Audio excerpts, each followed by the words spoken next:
Think Salman has really helped me today. ये मैंने हमेशा बोला है और मैं हमेशा बोलती आऊँगी और आई थिंक अपनी लास्ट ब्रेथ तक, अपनी आखिरी सांस तक ये बोलूँगी कि आज अगर मैं इस इंडस्ट्री का हिस्सा हूँ तो वो सिर्फ और सिर्फ सलमान की वजह से, बिकॉज अगर शायद वो नहीं होते तो मैं कभी सोचती भी नहीं इस इंडस्ट्री का हिस्सा बनने के लिए। The thing is somehow I feel कि मेरे जो कंपैरिजन्स थे वो मीडिया क्रिएटेड थे, क्योंकि मुझे तो सामने आके बात करने का, अपनी आइडेंटिटी दिखाने का मौका भी नहीं दिया गया था। मेरा एक फ़ोटो पता नहीं कहाँ से, फेसबुक या कहाँ से, कि कोई जर्नलिस्ट ने या पता नहीं किसने निकाल के छाप दिया बोल के कि ये देखो ये वीर की लड़की है और ये दिखती है कटरीना जैसी। And that time because social media इतना अभी जितना एक्टिव है वो नहीं था। जो जर्नलिस्ट, जो मीडिया वाले बाहर देंगे, जो न्यूज़पेपर्स मैगजीन्स में देंगे, वही लोग सुनते थे, करते थे। उनको अभी तक जो ऑडियंस थी उनको अभी तक मेरे से रूबरू किया नहीं गया था, क्योंकि मेकर्स का ये प्लान था कि जब पिक्चर के प्रमोशंस होंगे उस टाइम पे हम आपको बाहर रिवील करके आपका फर्स्ट लुक बताएंगे। बट क्योंकि ये ऑलरेडी उस दौरान किसी ने वो पता नहीं बदमाशी कर लिया आई वुड से, तो लॉट ऑफ पीपल के दिमाग में वो था कि अच्छा इससे पहले भी सलमान ने ये किए थे कि वो स्नेहा को लाए थे, वो ऐश्वर्या जैसी लगती है, और क्योंकि अभी यहाँ पे ऑलरेडी किसी ने बाहर वो डाल दिया तो वो ऑडियंस के दिमाग में अटक गया कि अच्छा क्योंकि वो एक ऑलरेडी है तो अभी शायद इसको भी ऐसे लाए हैं।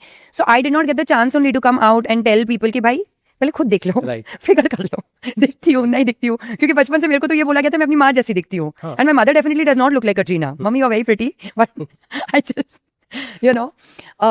तो ये सारा कुछ था। और फिर तो वो कंपैरिजन चिपक ही गया। और उसका तो भी क्या ही बोलूँ मैं, क्योंकि nobody wants to live under the shadow of anybody. Katrina तो मतलब ऐसी खूबसूरत गुड़िया जैसी परी, और मैं एक जो प्रीवियसली 100 किलो की थी उसको बोल रहे हैं कटरीना कैफ। तो मेरे लिए तो बहुत ही खुशी की बात थी ये कि अरे भाई हाय इतनी खूबसूरत औरत से मुझे। बट फिर पता, मतलब जब इस इंडस्ट्री में जब वो सुनती गई पता चला कि ये तो मेरे को नेगेटिव वे में बोल रहे हैं, ये जो मेरे को कभी समझ में नहीं आया, समझ में लेट आया ये बात। हाँ, क्योंकि for me if I was a रास्ता चलता girl and somebody would call me Katrina Kaif, I बस और तो क्या ही चाहिए इंसान को, कटरीना कैफ। ऑनेस्टली कटरीना तो पता नहीं कैसे इतना चिपक के रह गया, क्योंकि उसके पहले और उसके बाद भी मुझे बहुत सारे कंपैरिजन्स मिले। जैसे कोई बोलता है मैं पूजा भट्ट जैसी दिखती हूँ, कोई बोलता है मैं प्रीति जिंटा जैसी दिखती हूँ, कोई जैकलीन बोल देता है, कोई नरगिस बोल देता है, मतलब इतने सारे। तो बट सब अच्छी खूबसूरत ही लड़कियां हैं, तो चलो यूनिवर्सल फेस है मेरा, आई एम हैप्पी। ये सही। But the people who know me should come home and see के जो मैं मिडिल क्लास बैकग्राउंड से आती हूँ, वो मिडिल क्लासनेस हमारे रूट से, खून से गया नहीं है। तो if you come to my house you will see how very rooted we live, क्योंकि सोशल मीडिया की वजह से लोगों को इतना एक्सेस मिल गया है और लोग इतना दिमाग डाल देते हैं चीज़ों में कि एक अच्छी चीज़ भी ना वो खराब कर देंगे। तुम सच में जेन्युइनली अपने एक्टर को प्यार करते हो और वो प्यार दे रहे हो, that is really nice, because that is a boost to the actors also कि अरे हमारी ऑडियंस हमको इतना प्यार करते हैं, हम इनके लिए हम और अच्छा काम करेंगे ताकि ये हमको देख के और प्यार करें। बट अभी तो मतलब इस तरीके से एक सेक्शन आया है ऑडियंस का जो मतलब वो बोलते हैं ना मोहल्ले की आंटी बन के बैठे कि हाय हाय इसको देखो और ये तो उसके साथ। अरे यार we are not your friends, and if you want us to be your friends be nice to us ना। हमने सोशल मीडिया एक ऐसा प्लेटफॉर्म है जो एक्टर्स पहले ऐसे होते थे और फैंस ऐसे होते थे और उनको लगता था हाय एक्टर स्टार्स आसमान में रहने वाले। अब वो क्योंकि गैप कम हो गया है तो उसका फायदा उठाओ ना, वो रिलेशनशिप अच्छा रखो रादर देन ट्रोलिंग करना, ऐसे कमेंट्स नाम यूज करने। मतलब अगर मैं तुम्हारे सामने आ जाऊंगी तुम्हारी हिम्मत होगी मेरे मुंह पे बोलने की? बिल्कुल नहीं होगी। तो एक मतलब this is something that needs to change. एक जेन्युइन फैंस होते हैं जो literally they really want to meet your actor and your, but sometimes actors जितने बड़े लेवल के होते हैं उनके आसपास उतनी सिक्योरिटी होती है और वो एक्सेस उतना कम होता है। बट दूसरे मोड पे ये भी होता है कि एक ऐसे कोई लोग अभी ऐसे बन गए हैं कि उनको लगता है कि दे ओन अस। तो भाई ना तुम किसी की जागीर हो ना हम किसी की जागीर है, हम सब एक दूसरे को, मतलब हम तुम्हारे लिए तुम हमारे लिए हो।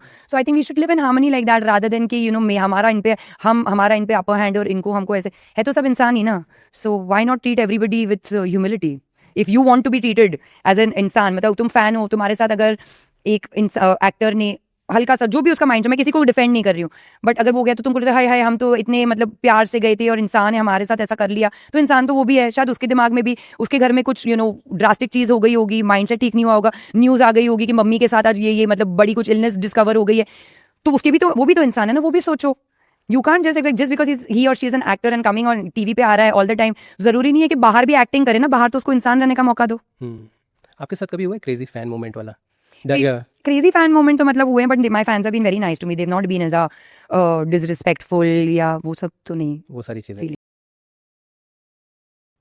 हाँ बताओ आप कैसे देखते हो?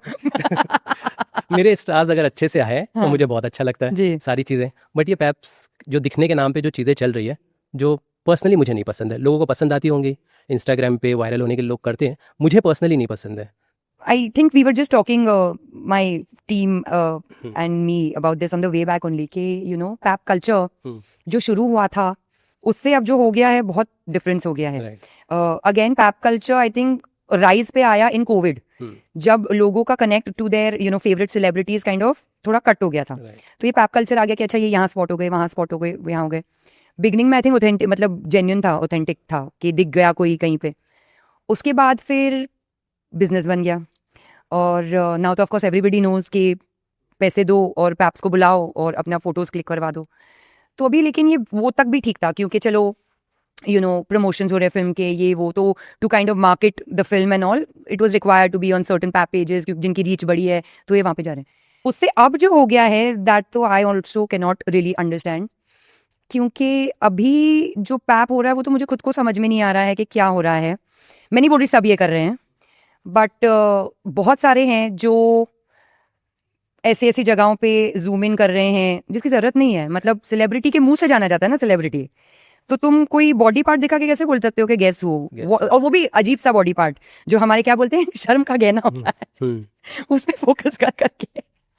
सो दिस तो आई डू नॉट अंडरस्टैंड दिस कि क्या करने की कोशिश कर रहे हैं. बिकॉज मुझे पहले लगा कि अच्छा शायद इससे वो वायरल हो रहे हैं, बट अभी अगर देखें, क्योंकि मैं तो कमेंट्स इतना रीड नहीं करती, but I have a lot of friends जो लड़कियां भी हैं लड़के भी हैं, वो मुझे वीडियोस भेजते रहते हैं, अरे अरे ये देखो. और कमेंट्स में लोग also are not enjoying this any more. The public audience जिनके लिए पैप्स को लगता है कि शायद ये हम ऑडियंस के लिए करेंगे तो बड़ा हमको, उनको भी नहीं अच्छा लग रहा अभी, उनको भी ये वाहियात लग रहा है. आप कंगना शर्मा और खुशी मुखर्जी की बात कर रहे हैं, शायद आपने कुछ रिएक्ट किया था. नहीं मैं सी दिस नहीं, मैं बस समझना चाहता हूँ. नहीं मैं आपको बताऊंगी ये. तो ये भी एक अजीब सी बात हो गई कि फर्स्ट ऑफ ऑल मैं इन लड़कियों के नाम जानती भी नहीं थी. ओके, एंड मैंने एक रैंडम वीडियो देखा था कि एक लड़की आई है और बहुत ही छोटी स्कर्ट है, वो खींच के उसको, मतलब दिख तो रहा है बट वो खींच के उसको नीचे भी कर रही है. तो आई वाज वेरी कंफ्यूज्ड कि मतलब व्हाट इज हैपनिंग. फिर एयरपोर्ट पे लोग आके नंगे हो जा रहे हैं ऑलमोस्ट. सो आई मतलब मैंने एक जनरल रील बनाया था अपना ओपिनियन देते हुए कि मैंने ये देखा. मैं इन लड़कियों के नाम नहीं जानती थी. I don't even know who these people are. नहीं, क्योंकि of course I mean family और फ्रेंड्स में तो बहुत ही बड़ी बात हो गई थी ये, क्योंकि as I told you the entire back story के I come from a humble background, never thought कि एक्ट्रेस बनूंगी, और उसके बाद इतना बड़ा अपॉर्चुनिटी मिल गया कि सलमान खान की हीरोइन बन गई. तो फैमिली एंड फ्रेंड्स में तो I was on seventh heaven. But the industry अलग चलती है. जैसे मैंने बताया कि मेरे कुछ रिवील होने पे मेरा फर्स्ट रूबरू ऑडियंस या मीडिया के साथ होने से पहले ही एस्टैब्लिश कर दिया गया था कि she looks like so and so. तो वो ऑलरेडी फेड था इंडस्ट्री में. तो I got a lot of negativity only. I got a lot, मेरे को तो क्रिटिसिज्म ही मिला और उस वजह से ज़्यादा काम के अपॉर्चुनिटीज़ भी नहीं मिले, क्योंकि वो यही था ना कि अच्छा Salman is always into this whole thing कि वो लुक अलाइक लेके आ जाते हैं. वो बेचारी स्नेहा के साथ भी ये हुआ और then it was to some extent with me also. But मैं शायद थोड़ी थिक स्किन्ड हूँ, या I do not have the option of giving up, या जो भी बोलो कि अभी आए हैं तो फिर यही करना है. तो मैं चलती गई, क्रिटिसिज्म ये वो सब कुछ सुन के भी आई did not really lose it. And नहीं शादी के लिए लड़का क्या, एक कॉल करूंगी कल शादी हो जाएगी. क्या बात है. हाँ, तो आपने कुछ मी फॉर मैरिज. नहीं I don't want. I think marriage is a huge responsibility, और जिस तरीके का अभी ज़माना चल रहा है मुझे आई थिंक इसमें नहीं घुसना. बहुत ही वो कमिटमेंट फैक्टर अभी थोड़ा सा शेकी हो गया है, क्योंकि इसमें भी एक्सेसिबिलिटी बहुत ही ईजी हो गई है. मतलब यहाँ पे एक पार्टनर के साथ हो, वहाँ पे समझ में नहीं आ रहा है तो दूसरा तो ऐसे मिल जा रहा है. आई एम नॉट टेलिंग, मेरे को, सामने वाले को भी.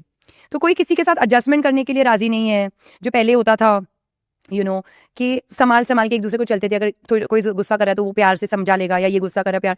अभी वो है ही नहीं. सब अपने ईगो में है, सब अपने कि हाय मैं क्यों करूँ. और ऑनेस्टली टाइम भी it's too stressful right now. I mean there is a lot happening in my life where I'm handling a lot of things, my mother, my house, trying to do work. There are personal things that I am trying to create for myself.